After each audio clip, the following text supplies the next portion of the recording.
एक जंगल में चमेली नाम की एक विधवा बकरी अपने दो बच्चों के साथ रहती थी। एक रात उसे भेड़ियों के रोने की आवाज सुनाई दी और उसने पाया कि उसके बच्चे गायब थे। चिंतित होकर वो अपने झोपड़े से बाहर निकली और पूरी रात उन्हें ढूंढती रही, लेकिन वो उन्हें नहीं ढूंढ पाई। जैसे जैसे सूरज उगने लगा, वो लगातार अपने बच्चों को ढूंढती रही और अन्य जानवरों से पूछती रही कि क्या उन्होंने बच्चों को देखा है। तब उसे नदी के पास एक अच्छे बकरी के नाम गुलाब से मुलाकात हुई, जहां उसने अपने बच्चों को खेलते हुए पाया। गुलाब ने उन्हें रात भर अपनी देखभाल में रखा था, क्योंकि पिछली शाम काफी देर हो चुकी थी। चमेली गुलाब का आभार व्यक्त करती है। समय के साथ चमेली और गुलाब एक दूसरे को पसंद करने लगे। गुलाब, जो एक विधुर था, ने चमेली से पूछा कि क्या वो उससे शादी करेगी, ताकि वे अपने बच्चों की देखभाल साथ मिलकर कर सकें। कुछ सोचने के बाद चमेली ने हाँ कहा। उन्होंने शादी कर ली और एक खुशहाल परिवार के रूप में रहने लगे। बच्चे एक दूसरे को भाई बहन मानने लगे और चमेली और गुलाब ने सभी तीन बच्चों की देखभाल प्यार से की। एक शाम बच्चे भूखे थे, लेकिन बाहर खाना लाने जाना बहुत खतरनाक था।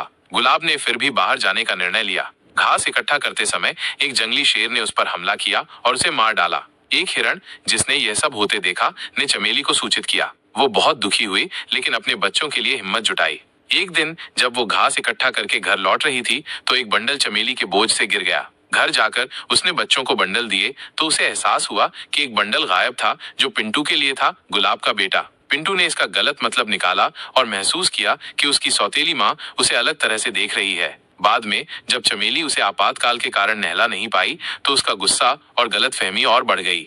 जलन से भरा हुआ पिंटू चमेली के बच्चों बल्लू और खुशी को एक कुएं के पास ले गया और उन्हें धक्का देकर कुएं में गिरा दिया, ये सोचकर कि अगर वे नहीं रहेंगे तो उसे अपनी माँ का प्यार मिलेगा। जब चमेली वापस आई, तो पिंटू ने झूठ बोला कि एक शेर ने उन्हें मार डाला। दिल टूट जाने के बावजूद चमेली ने उसे यकीन किया और वादा किया कि वो उसकी देखभाल करेगी। जब वे घर लौट रहे थे, तो रास्ते में एक शेर दिखा। चमेली ने पिंटू को बचाने के लिए खुद को बलिदान करने की पेशकश की। उसकी ममता को देख पिंटू समझ गया कि उसने गलती की है और सब कुछ सच सच बता दिया। उसने चमेली से माफी मांगी। चमेली ने उसे माफ कर दिया और कहा कि वो सुरक्षित भाग जाए। शेर, जो ये सब देख रहा था, माँ के प्रेम से इतना प्रभावित हुआ कि उसने दोनों को छोड़ दिया। उस दिन के बाद पिंटू ने चमेली को अपनी असली माँ माना और हमेशा याद रखा कि एक माँ का प्यार, चाहे वो सगी हो या सौतेली, सच्चा और शुद्ध होता है। ये कहानी एक माँ के अपार प्रेम और बलिदान को दर्शाती है, जो न केवल रक्त संबंधों के आधार पर, बल्कि आत्मीयता और देखभाल से मजबूत होती है।